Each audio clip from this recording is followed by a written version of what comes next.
So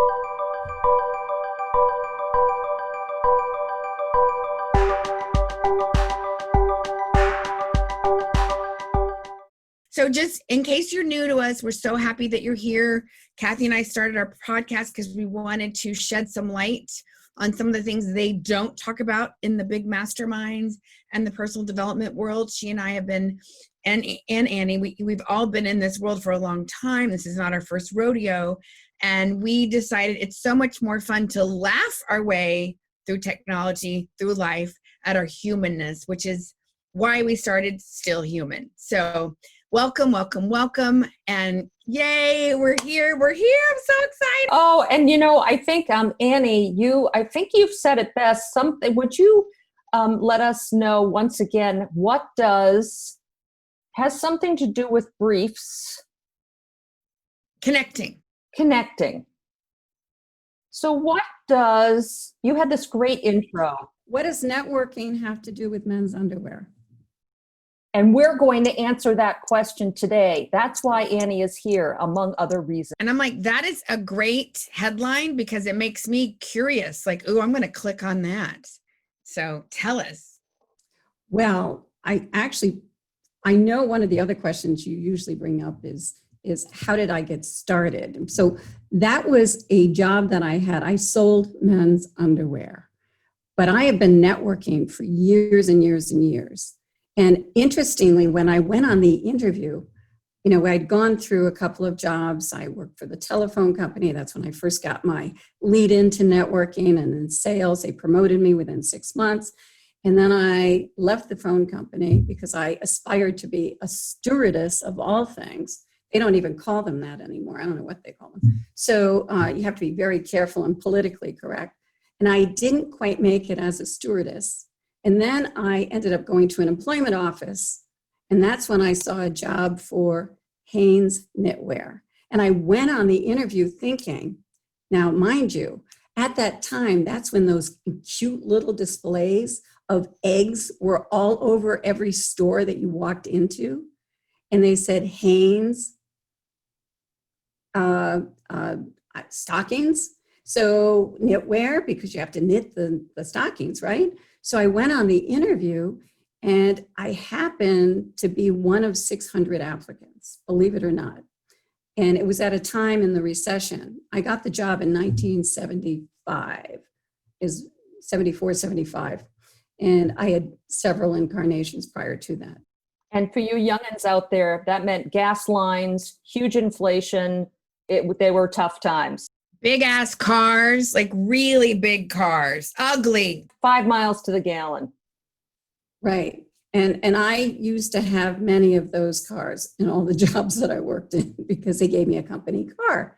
So I go in the interview, and I interview because it was just the reverse of the job that I had before, because the job that I had prior was working for Yardley of London, where I went around. I had this big ass car that they gave me, they just filled my trunk with cosmetics. And all I had to do, I was their East Coast rep. I went on an interview for sales for them. I'm kind of digressing from the original story, but I went on an interview for a sales job there after I failed at being a stewardess because I needed to have a prettier smile. They were very funny about how your teeth are, believe it or not, back then. So I needed to have some dental work done. So I said, okay, I'll put it on hold, get some dental work. I'll get a job so I can get some dental work. So I ended up working for Yardley of London. I went on the interview, and they said I wasn't qualified for sales, but they created a position for me as a sales service rep. And I had the whole entire East Coast. Well, actually not entirely. I had from Maine to Virginia. And I just went to all these stores. The stores were like Eileen's and Macy's and all around, and they had behind the counter makeup. And I would go in and tweeze everybody's eyebrows because that was the Gene Shrimpton look from the Carnaby look from the Beatles, so I'm bringing you back to like 5 years before. But anyway, as I digress, I want to tell you about Hanes Knitwear when I was on that interview. And Kathy was so right. We were in a recession. They said, We have had over 600 applicants. And believe it or not, I got the job. So at the end of the first interview, I said, by the way, what division of Hanes is this? Thinking it's stockings. And they said, men's underwear. And I looked at them and I said, good deal, because I've got 3 brothers and they wear men's underwear. Anyway, so that was an interesting job. It was, believe it or not, and I don't want to put Hanes down. I'm sure they've gone through many changes over the years, but at the time it was very sexist. I have to say, I could write a book. Yeah. I have to tell you, I was one of the first women road warriors back with Yardley of London. I mean, it was just uncanny that women were on the road selling. And I would go and stay at hotels and sit. I didn't stay in my room. I mean, I'm a networker, extrovert. So I didn't want to sit in my room. I could, but I went down and I would go have dinner, at night. And all these men would be looking at me because I'm the only woman alone. And I think I sent out a message and I would get drinks sent over to me and I'd have to say, no, thank you, because I really wasn't looking. And I did have a gentleman that I was dating at the time and I really didn't want to mess that up. So I was really pure and straight. So I didn't fool around on the road, as many women did. Right. Well, yeah. Oh my gosh, this is so great. I wish we could have pictures. I wish we could have been flies on the wall. I tell my niece I want her to watch RBG, the doc about her. I'm like, I want you to know what it's been like. A woman couldn't get a credit card in her name till 1988. She couldn't get a business loan. I got a credit card at 17 because I worked for the telephone company. And there was a store in town called Imperial. And as soon as I saw, the Southern Bell Telephone Company was like 3 blocks away. So I had tremendous credentials and they gave me my own credit card. And I was like 17, 18 years old with my own credit card. And I bought my car. I gave up my Corvair Corsa. In my senior year of high school, I had to get a car because I had to drive back and forth to Schenectady. So I got this Corvair Corsa. What I really wanted was a red Firebird with black interior. I got a Corvair Corsa red with black interior. And you know what? It was like 4 on the floor. And at the time, I really wasn't that proficient in driving standard. And to this day, I still drive a standard. I will not drive an automatic. Yeah. Now I've graduated to a 6-speed. So it's fun if you're not driving in Manhattan, it's fun. So no, I just love that. I didn't even realize that history of till 1988. And I remember I had, I was applying for a gym membership and they ran my credit. And I remember the guy, this was like 1989 or 90 and 89. And he goes, oh, you have really good credit for a waitress. And I remember thinking, what a jerk. Because I had a gold card because I always paid my bills. I always worked hard. Anyway, but so Annie, what does all of this have to do with men's underwear? We still didn't get. Well, what does networking have to do with men's underwear? Well, I have been a consummate networker ever since I was born. I'm sure I was going around meeting people and walking around. I don't know. There's no pictures of me as a baby, so I don't know what I look like. But anyway, they got lost in the fire. So they say. I don't know. I think by the time I came around, I was the 5th one. They were like, done. No, yeah. There was, right. And actually, I was purported to be a tumor, right? Back then, my mother the doctor thought she had too many kids already. And so he told her that, no, you're not pregnant. You've got a tumor. We need to get that out of there. And she goes, no, I know I'm pregnant. So, after 4, you think she'd know by now, right? How it feels. Well, and this is also, back to the future. This is the way it was with doctors. It was just ridiculous, some of the stuff that we had to live through. And I'm glad that you're not a tumor. Well, sometimes my husband always told me I was two more. So, but you know, one of the reasons I wanted to have you on the show, Annie, is I've learned so much from getting to work with you and help you with your stories. And, you know, you inspire me. Like, you wanted to work on your speaking, you joined NSA, and they're like, oh, would you be the president? And most people would have been like, no. And you were like, yes. And you brought all these women with you. Like, you are a trailblazer. And, you know, this is not your first rodeo. Like, you just keep reinventing yourself. And you taught me, you know, there's that whole know, like, and trust. And I'm such an intense personality. And I used to be like, hey, I like the guy. He likes me. Let's go. Like, there was I took all the fun out of courtship and whatever. And, you know, and I realized I was doing that in business. I was like, hey, you know me, we met, let's go. And, you know, you were like, Elaine, I mean, I came to this on my own, but from working with you, it was just like, you know, you cannot rush the no, you know, and that's such an important piece. And, you know, I just feel like if anybody feels like they're not good at networking, if I can get better at it, then you can too, because I was used to telling jokes. You get a laugh or you don't. Here's your steak. You tip me or you don't. I was used to very quick in and out kind of things. And so I'm learning how to cultivate relationships in business. And a lot of it has to do with the two women here. So yeah, and I want to hop on and say, you know, so what Annie, I think one of the big secrets is you don't have to network the entire room. no. So say a little more about that.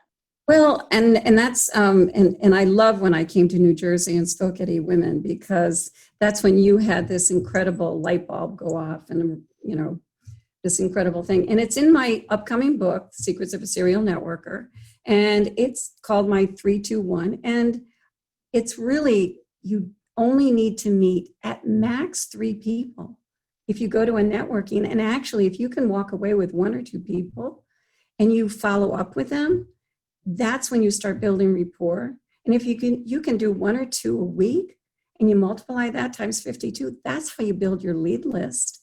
You know, don't buy a lead list.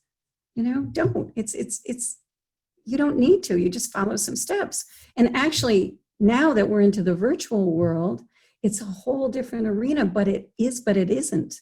And so if you can go on TV as we are right now, and you can work it virtually and do some incredible steps. As a matter of fact, you know, I'm putting together a short little book called Split Seconds Connections Virtually. And I'm going to have like 15 really quick tips that you can follow. But one of them is building rapport. And it's interesting. Somebody just posted on Facebook yesterday, and they said, what's one characteristic that you love about yourself? And I have to say, it's my patience. And that's how you build rapport. You have to take time. You can't just slam, bam, thank you, ma'am. And that's what historically men have done. That's why sales seems so icky, because men go up to people at a networking meeting and say, so what do you do? It's not like, hey, do you come here often?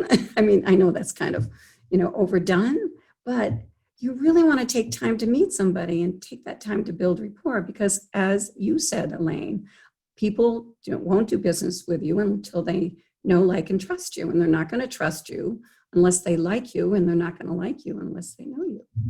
I love that. I was just watching Daniel Pink in Masterclass, and he's written all these books, and he is talking about how the whole concept of sales, people automatically still think of a guy, and they think of a used car salesman, kind of pushy guy who's not listening and not picking up on cues. Can I throw in a plaid suit made out of polyester? Yeah, but they don't do that anymore, honestly. And car salesman, I actually was interviewed for a car saleswoman job, and I turned it down. I didn't want to sell cars. You would have been great, but I just think that that's so great that we get to redefine connection and networking. And that's one reason I do love networking with women, I mean, I still love men, but I just thought that was fascinating. I love learning. Go back a little bit though, because the reason why I talk about that in my book is the salesman. Men are historically hunters. And so if you go to a networking meeting, it makes perfect sense because guys are looking for the hunt for the sale. And women are nurturers. They want to love you and get to know you. You know, they're more involved with the human side of getting to know you. And they probably do that to an extreme, right? Sometimes. But I don't think you can ever really get to know somebody too much to an extreme. And you've got to ask questions. I mean, there's the approach. It's, here's an acronym, ASK. Approach somebody, whether it's virtually, and then you're going to serve, not sell, which is the S. And the K is key. Unlock the door and activate a relationship. So that's my little ask. I love that ask. And, one of the things I heard is that the word sell actually derives from serving. So it originally comes from that. I'm not exactly sure how, but yeah. So when you think of serving, in a way it is selling. And you're right, we need to sort of change our mindset about what that actually is, because we're doing it all the time. We've been doing it since we were kids. We just didn't call it that. You convince somebody to go to a movie that you want to see. Isn't that selling? Well, yeah. And you want it. And in my book, in the very first chapter, I talk about networking is really, just getting to know people. And you've been doing it. Like, let's say, Kathy, you just moved back to Chicago, right? And so, of course, you're with your dad and it's the pandemic and all that, but you're going around finding services and places. And so that's networking. You're building rapport with people. So you've been networking when somebody moves into a new neighborhood, they're networking long before. I mean, they're creating contacts to serve their networking. Getting to know you, getting to like right. I love you too. You're just amazing. So anyway. I think you're absolutely right. Is just to let people know that you've already started. Yeah, you're networking long before you need it when you move into a new neighborhood or anything. I mean, and a job. I mean, just think about it. So networking has just had a bad rap, going to networking meetings. I actually love networking virtually now because everybody is in a front row seat. Nobody's sitting in the back of the room. Nobody can really hide, except some people do, and they're not being very visible. And that's not to your best advantage on virtual, because there's some really key things. You want to be seen and you want to make an impression. And again, those are going to be in my top 15 tips on my. So say more. So you've got the book. I've had this other thing percolating. Actually, I got it half written. It's called Split Second Connections.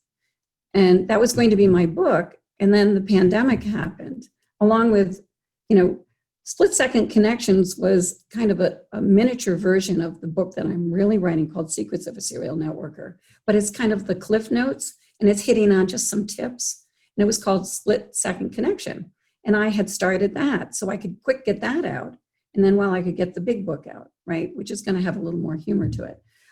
But then the pandemic hit and I had to stop. And I said, thank you, Jesus, because if I didn't stop, I would have had something that would have been outdated. So it's taken me time to sort of bring in the virtual part of it. But the split second connection going virtually, that's something that I'm just about done with. And I want to pop that sucker right out so we can start, gaining some tips on, networking virtually, because that's where everybody's at. I love it. Pop it out. I love Cliff Notes. Love it. Love it. Love it. And Kathy, while we're here, can you talk about how you picked your hairdresser? Like, that was such a cool story. So, I'm actually about to go get my hair cut again, which is great because they're about to lock everything down here again. But I was interested in I can relate to somebody through their story. And so I was looking around at these different salons, and my husband is originally from Chicago, so he knew a lot of people. So he put the word out, who do you know who's good? But when I went to the website of this one place called Starship Salon, why did that have interest to you, Starship? first of all, I love the name, but second of all, they all had bios about what they were all about and who they were and what they liked. And so you got a chance to know who the people were. So you could ask for somebody and really, really connect. And so the first hairdresser, she's left because she's gone off to do like skydiving, which I mean, I just, maybe that's, I don't know. I think that's fabulous, but boy, was she a good stylist. But she had breast cancer at a young age. And I'm a breast cancer survivor, 10 years right now. And so we had so much to talk about. You know, there's something that you have in common when you've survived something like that. And so, but it's about that story and about getting to know somebody. That makes all the difference in the world. And for me as a consumer, also as an introvert consumer, that's going to be a big difference for me. Right? It's all I can do to keep the camera going, but I keep the camera going. So when you say Starship, immediately, you know, visually, what comes to mind is other planets. So otherworldly, right? And a lot of these people have, like, one woman has a tattoo of a list, 1, 2, 3 on her arm. Is that the 3 most important things she has to do? Well, she gets to write it in. So what'll happen is if she's talking to somebody and they're like, oh, do this, she writes it on her arm.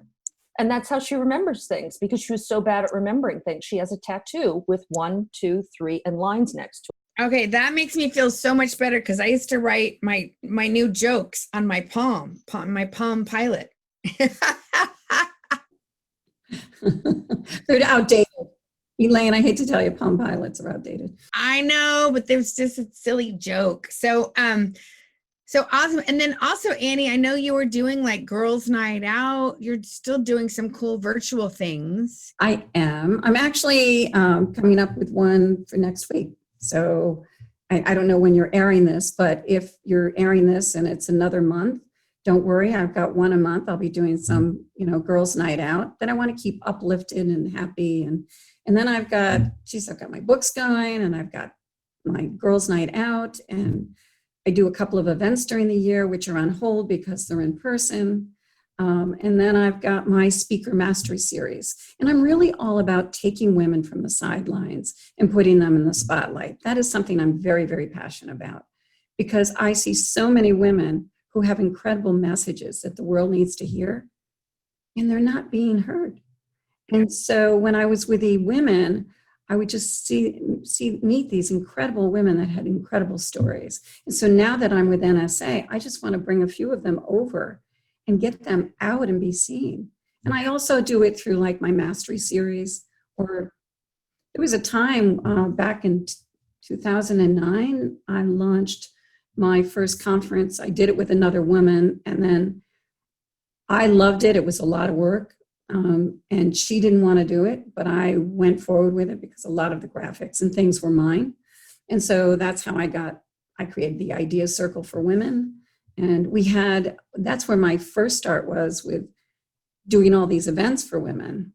I used to do them with other companies when I was working on the road, which I know we've already kind of moved beyond that train. But so in 2009, I did this, and with this other one, we did this incredible event, and it was 26 speakers.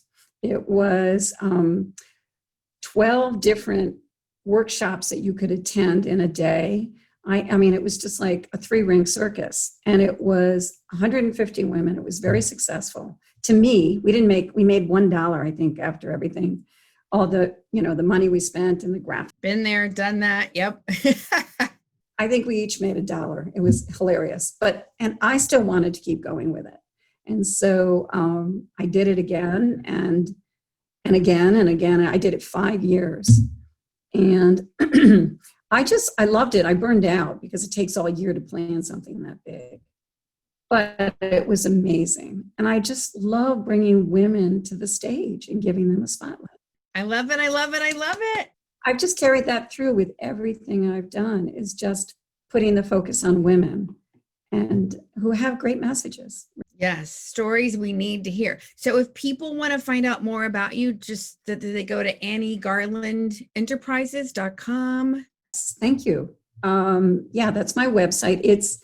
I had a very fancy one. This is kind of a makeshift one because I'm going through a renaissance and I'm trying to pull it all together. But being with National Speakers Association, being president, I have a lot of time that goes into that.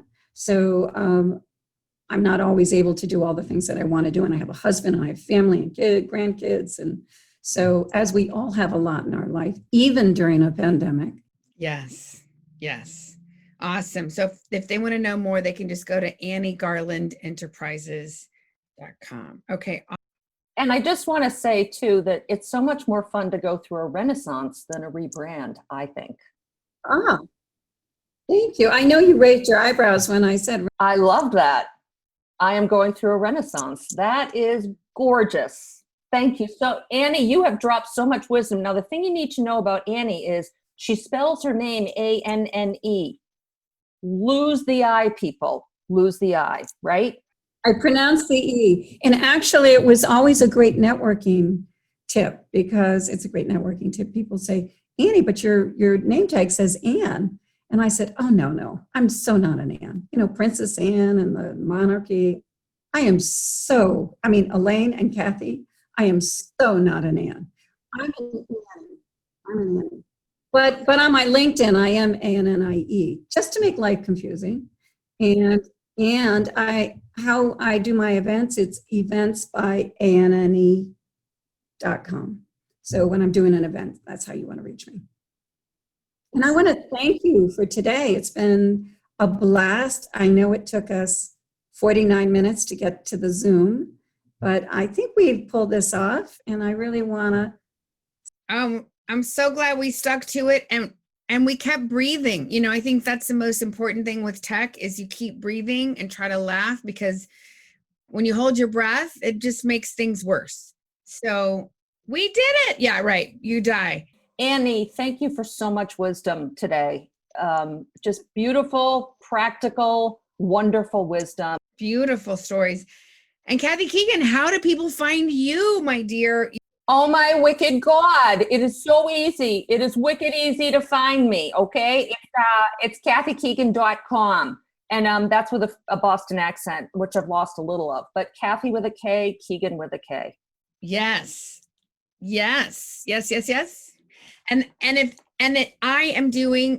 I am so excited. I am doing this super cool masterclass the third Wednesday of every month, 4 p.m. Eastern. So that is the best way to come play with me and learn what not to do on video and what to do instead, and work on your story and your video mastery. And you can find out information at Captivate the Crowd. That's with a C and another C, Captivate the Crowd. And we'll have links below too. So thank you so much. We did it. Thank you for listening. We want to hear from you. Thank you, Annie. Thank you, Kathy. Have an awesome rest of your day, week, life.